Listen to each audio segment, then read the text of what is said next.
Waalaikumsalam warahmatullahi wabarakatuh. Alhamdulillah wa syukru la ni'matillah. Alhamdulillahilladzi bi ni'mati tatimmus shalihat. Wa asyhadu an la ilaha illallah wahdahu la syarika lah wa asyhadu anna Muhammadan abduhu wa rasuluh alladzi la nabiyya ba'dah. Allahumma fashalli wa sallim ala Muhammad ibn Abdillah wa ala alihi wa sahbihi wa mawala amma ba'du.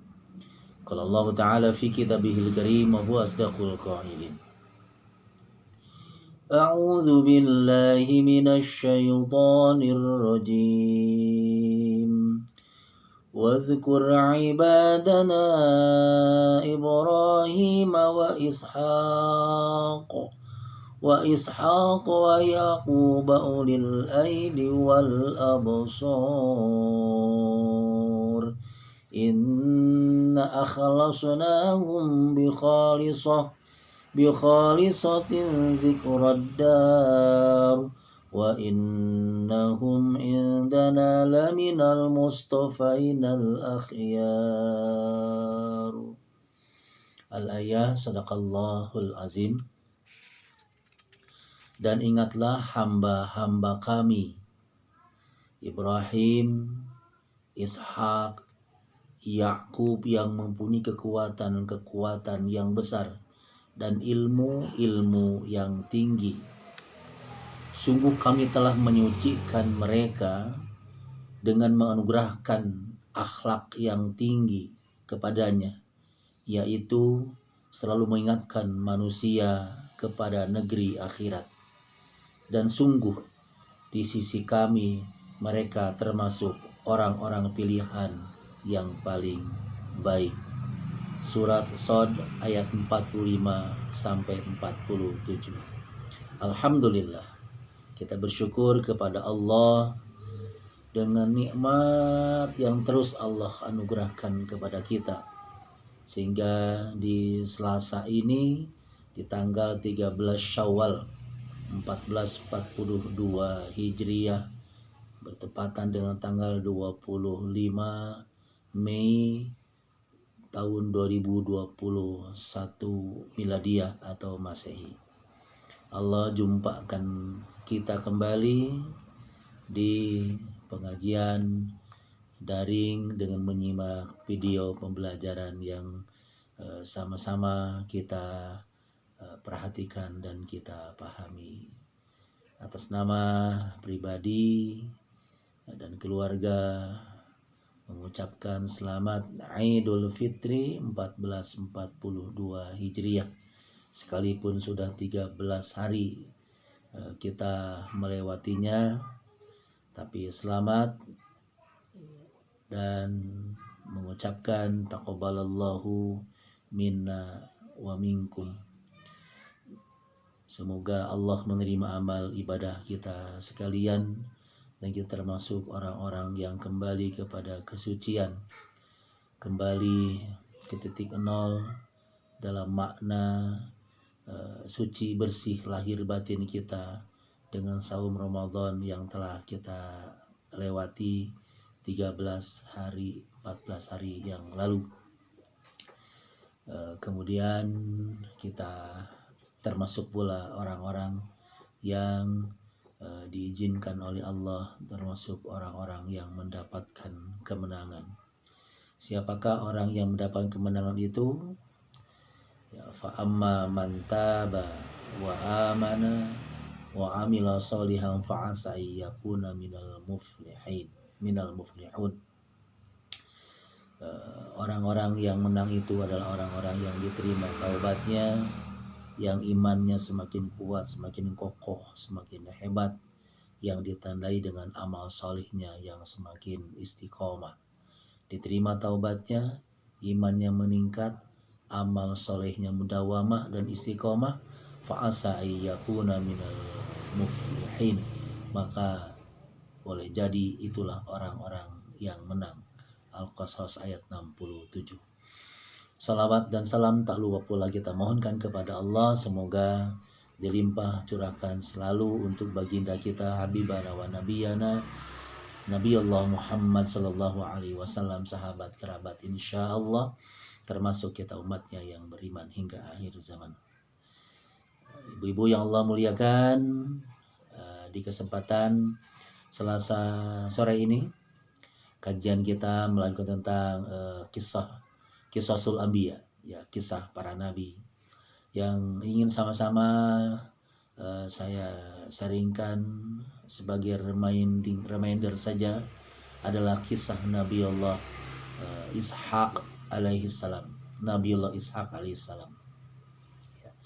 Nabi Ishak ini adalah putranya Nabiullah Ibrahim alaihissalam dari istri beliau yang bernama Sarah, Siti Sarah.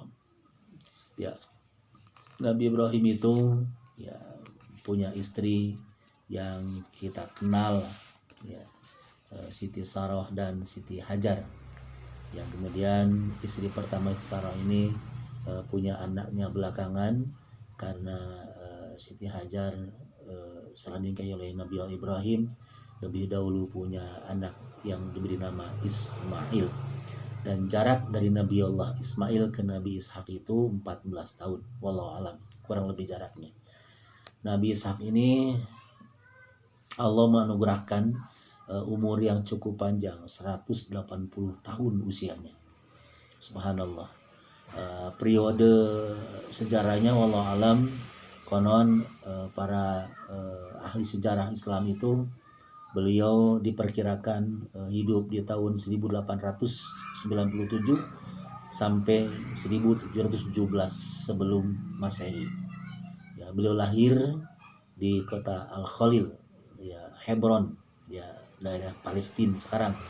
Dan beliau pun diutus di sana untuk bangsa Kan'an, untuk menyebarkan agama tauhid, agama ayahnya Nabiullah Ibrahim AS, dan juga wafat dan dimakamkan di daerah Hebron, Palestina. Wallahu a'lam bishawab.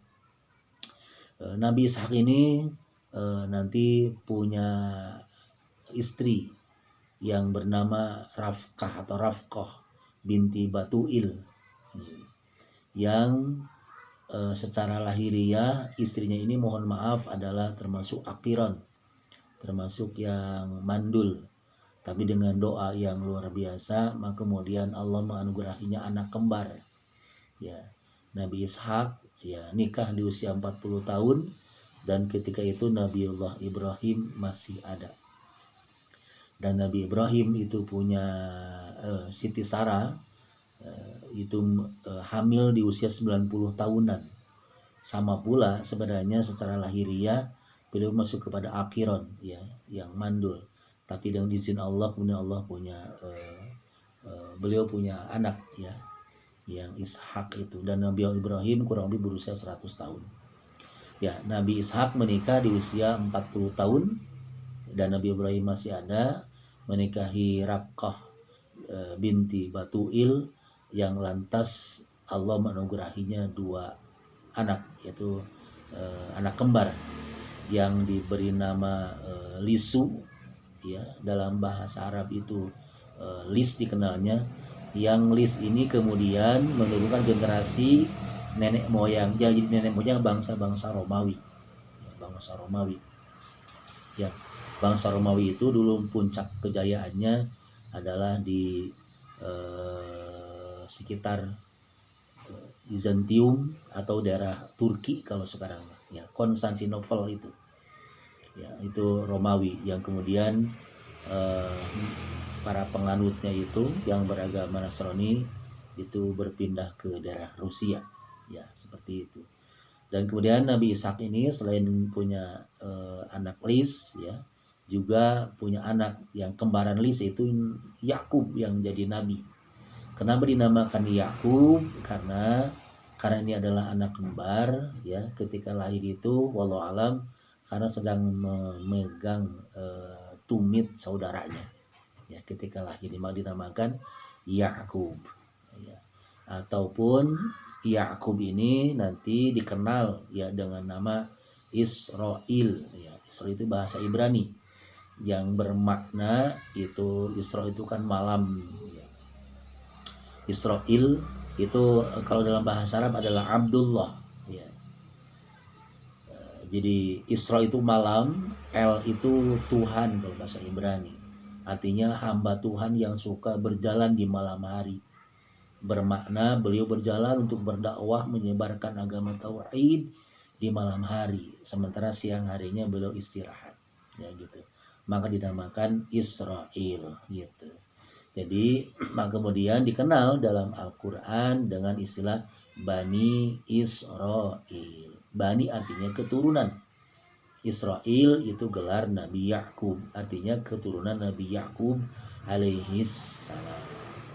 Makanya mohon maaf, sekarang dikenal pula kan Israel gitu. Tapi Israel ini beda dengan Israel yang dimaksud Nabi Yakub. Ya, sehingga kalaupun dikenal sekarang istilahnya bukan Bani Israel, ya. Israel sekarang yang dilaknat, ya, yang didoakan dilaknat oleh seluruh umat manusia adalah Zionis Israel, Zionis Israel, sebuah bangsa biadab, ya, sebuah bangsa dan yang sangat tidak diharapkan kehadirannya karena memang menjadi bangsa penjajah bagi Palestina dan orang-orang Islam di negara Palestina. Nah, jadi kalaupun memelanat bukan melanat Israel, jadi melanat la'anallahu Zionis Israel atau Yahudi, ya gitu. Jadi jangan melaknat Israel karena Israel adalah Nabi Yakub. Ya, seperti yang dilaknat yang didoakan, ya, atau kalaupun kita mendoakan untuk laknat Allah semoga terlimpah, itu yang maksud adalah Zionis Israelnya, ya, Yahudinya, bangsa Yahudinya. Ya, Nabi Ishak ini terulang kurang lebih 17 kali dalam Al-Qur'an, ya, dalam Al-Qur'an. Nah, sebelum ke sana, yang menarik itu adalah bahwa kelahiran Nabi Ishak ini menjadi sebuah kelahiran yang namanya khariqul adah. Artinya lahir di luar kebiasaan, di luar adat gitu. Mengapa di luar adat? Karena ya Sarah ibunya itu, istri Nabi Ibrahim itu sudah berusia 90 tahun ketika melahirkan Nabi Ishak, dan sebelumnya itu diponis kalau bahasa kita, ya, perempuan yang akir, perempuan yang mandul karena faktor usia yang sudah lanjut. Nabi Allah Ibrahim pun sudah kurang lebih berusia 100 tahun gitu. Tapi kemudian dengan ikhtiar dan doa yang sangat luar biasa, seperti doanya Nabi Zakaria yang mengharapkan Yahya, Nabi Ibrahim juga sama mengharapkan kelahiran Ismail, ya, dan Ishak gitu di usia tuanya. Nah, kemudian prosesnya itu nanti kenapa dinamakan Ishak, ya, karena nanti Allah mengutus, ya, 3 orang malaikat wallahu alam yang menjelma menjadi manusia gitu, yang berkunjung dan mendatangi kediamannya Nabiullah Ibrahim di Palestina, di Kanaan, kan, ya, seperti itu. Itu diabadikan oleh Allah di surah di surah Hud, surat ke-11 ayat 69. Walaqad ja'at, ya, rusuluna Ibrahim bil busyra, dan sungguh telah datang, ya, utusan kami kepada Nabi Ibrahim bil busyra, dengan membawa kabar gembira. Ya, kabar gembira apa? Kabar gembira tentang kelahiran anak gitu. Qalu salama, ya, mereka ini malaikat yang menjelma-jelma itu mengucapkan salam. Maka kemudian Nabi Ibrahim menjawab qala salamun gitu kan. Selamat, ya, selamat pula atas kalian. Kemudian fama labisa anja'a bi'ijlin anis. Nah, kan kita tahu Nabi Ibrahim itu adalah orang yang sangat-sangat baik menjamu tamu. Jadi tuan rumah yang sangat menghormati tamu gitu. Itu Nabi Allah Ibrahim alaihissalam. Bahkan konon syariat menjamu tamu pun itu syariatnya adalah perintah Allah kepada Nabiullah Ibrahim alaihissalam. Jadi Nabiullah Ibrahim itu adalah nabi yang pertama kali disyariatkan, diperintahkan untuk memuliakan tamu, untuk menjamu tamu. Kan kemudian kita kenal kan ada hadis Rasulullah Muhammad SAW yang sahih, man kana yu'minu billahi wal yaumil akhir, barang siapa yang beriman kepada Allah dan hari akhir, fal yukrim dhaifah, maka muliakanlah tamu gitu. Jadi secara ajaran Islam, tamu itu ya harus ditata dan dijamu, bukan semah suka yang mengahesekeun boga imah gitu. Tamu itu insya Allah membawa rahmat, membawa kebaikan, membawa barokah bagi tuan rumahnya gitu. Sama seperti keberkahan yang dibawa oleh tamunya Nabiullah Ibrahim, ya 3 orang malaikat yang menjelma menjadi manusia biasa yang memberi kabar tentang kelahiran Ishak, ya putra Nabiullah Ibrahim yang kedua dari rahimnya ibu Siti Saroh, ya seperti itu. Ya ibu-ibu yang Allah muliakan, nama Allah yang Allah muliakan. Kemudian ketika si tamu tadi ya tidak mau mencicipi makanan yang dihidangkan, yaitu anak lembu yang dibakar ya, yang dipanggang oleh Nabi Ibrahim. Kita kenal tadi Nabi Ibrahim adalah seorang tuan rumah yang sangat menjamu tamu, itu luar biasanya. Dan harus juga kita pahami ya secara hukum syariat tadi, hukum menjamu tamu itu hukumnya adalah 24 jam itu wajib ya. Hari pertama dulu itu wajib, hari keduanya adalah sunnah ya. 3 hari ya, 3 hari menjamu tamu itu ya, hari pertamanya adalah wajib dalam mana harus kita jamu, dan kemudian hari kedua dan ketiga adalah sunnah ya. Itu hukumnya. Tetapi tidak berlaku hukum 3 hari bertamu ini. Jadi kalau kita mau bertamu jangan lebih dari 3 hari 3 malam ya. Tapi tidak berlaku bagi orang tua yang mendatangi atau bertamu kepada anaknya, atau anak kepada orang tuanya, adik kepada kakaknya, dan lain sebagainya. Itu tidak berlaku masa akhir atau batas waktu bertamu ya. Nah ketika kembali ke tadi, ketika Nabi Ibrahim melihat 3 tamu yang tidak mau mencicipi hidangan ya, sapi, anak sapi guling gitu yang dibakar, kemudian minuman pun, maka beliau agak ketakutan ya gitu. Ketika tidak menjamannya beliau ada rasa takut kan gitu ya. Kemudian paling menjawab, la takhaf inna ursilna ila qaumi Lut gitu. Maka manusia yang merupakan jelmaan malaikat tadi berkata, jangan takut, sesungguhnya kami adalah utusan yang diutus untuk kaumnya Nabi Lut alaihissalam. Jadi Nabi Lut yaitu yang dibawa seperti itu ya diantaranya. Jadi bersamaan gitu, bersamaan. Yang nanti kemudian setelah bertamu memberi kabar kepada Nabi Ibrahim, malaikat ini mendatangi kaumnya Nabi Lut ya, kaum Sadum, yang kemudian menimpakan azab kepada kaum Sadum, kaum homo ya, ya karena mereka itu homoseksual melampaui batas sehingga digempakan dan ini. Nah ketika itu maka istrinya wa mar'atuhu qa'imah ya, Siti Sarah pun berdiri dan kemudian fadhuhikat gitu, tersenyum. Makanya kemudian dinamakan fabasyarnahu bi Ishaq, tentang kabar bahwa beliau akan punya yang bernama Ishaq. Kenapa dinamakan Ishaq? Ya karena tadi, karena artinya ketika dapat kabar Nabi Ibrahim dan istrinya Sarah itu tersenyum. Jadi Ishaq itu adalah hamba Allah atau orang tuanya yang ketika mendengar kabar bahwa akan punya anak itu tersenyum. Jadi Ishak itu adalah orang yang tersenyum ya. Kehadirannya membuat orang tersenyum gitu. makanya dikenal dengan nama yang baik ya, seperti itu.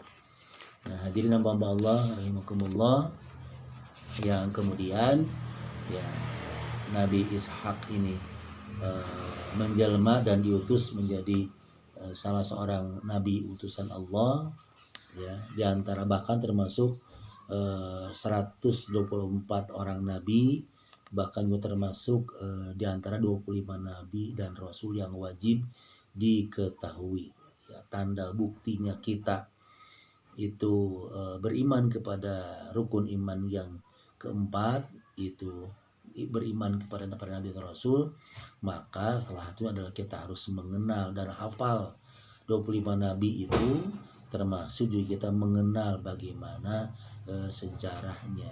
Dan yang sekarang kita sedang bahas adalah sejarah Nabi Allah Ishak alaihi salam ya, hamba Allah rahimakumullah. Nah, kemudian tadi 17 kali dicantumkan disebut dalam Al-Quran, termasuk di surat Shad tadi gitu, bahwa Allah menyampaikan ingatlah, sebutlah gitu kan, pahamilah ya Ismail ya gitu, Yakub ya, Nabi Ishak gitu ya, seperti itu yang memilikinya, yang merupakan hamba-hamba Allah. Jadi ingatlah hamba kami Ibrahim, Ishak, Yakub ya gitu, yang mempunyai kekuatan yang besar ya, dan ilmu-ilmu yang tinggi. Dan beliau, para nabi ini yang diangkat dan dipilih oleh Allah Subhanahu wa taala. Itu wa innahum indana laminal mustafainil akhir, di antara nabi dan rasul yang sangat atau dipilih oleh Allah Azza wa Jalla sebagai utusannya. Nah, Rasulullah yang mulia Nabi Muhammad SAW pun juga memuji ya Nabi Allah Ishak itu ya, Ibnul Karim gitu, Ibnil Karim gitu, yang mulia, putra yang mulia. Dan putra yang mulia adalah Yusuf ibnu Yakub bin Ishak bin Ibrahim alaihi wassalam gitu. Jadi Nabi Yusuf itu putranya Nabi Yakub, dan Nabi Yakub adalah putranya Nabi Ishak alaihissalam, dan Nabi Ishak adalah salah seorang putra Nabi Ibrahim alaihissalam. Semoga Allah memuliakannya ya, semoga Allah memberikannya keselamatan. Ini pujian. Jadi ini anak laki-laki yang mulia, putra yang mulia kan gitu. Di putra yang mulia seperti itu. Inilah pujian Rasulullah kepada Nabi Allah Ishak alaihi salam. Ya. Hamba Allah rahimakumullah. Nah, tadi disampaikan bahwa Nabi Ishak adalah orang yang ikhlas ya, orang yang mukhlas gitu. Memang ada mukhlisin, ada mukhlasi kan gitu. Nabi Musa pun dinamai dengan mukhlas ya di ayat Al-Quran itu. Kalau mukhlisin adalah orang-orang yang berusaha ikhlas ya. Kan kita dalam sholat, dalam saum, dalam ibadah apapun berusaha ikhlas. Artinya memurnikan bahwa tujuan harapannya ada ingin mendapatkan ridho dan cintanya Allah Subhanahu, itu orang yang ikhlas. Tapi kalau mukhlasin adalah orang-orang yang dianugerahi keikhlasan. Jadi orang-orang yang betul-betul melebihi keikhlasan. Jadi sudah Allah tuangkan ya rasa keikhlasan itu ke dalam hatinya gitu. Makanya setan tidak bisa untuk menggoda orang-orang yang mukhlas. Orang yang mukhlis itu mah orang yang berusaha untuk ikhlas. Tapi kalau mukhlas mah sudah diikhlaskan oleh Allah. Nah, beliau termasuk itu diantaranya. Oleh karenanya mari kita belajar, mempelajari dan merenungi gitu, dan mentafakuri, mencontoh dari kisahnya Nabi Allah Ishak alaihi salam yang beliau bisa melahirkan keturunan yang kemudian juga ada yang jadi nabi, itu Nabi Yakub, dan dari Nabi Yakub kemudian lahirlah Nabi Allah Yusuf alaihi salam.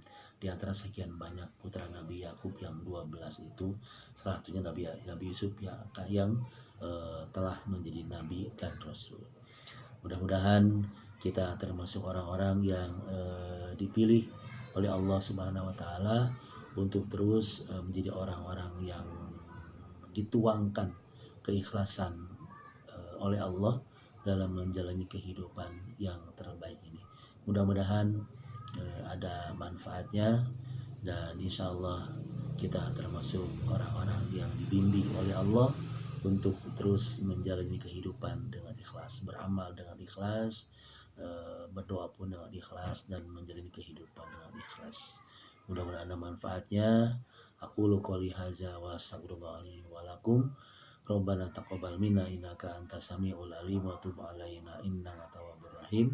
Subhanakallahumma wa bihamdika asyhadu an la ilaha illa anta astaghfiruka wa atubu ilaik. Walhamdulillahirabbil alamin.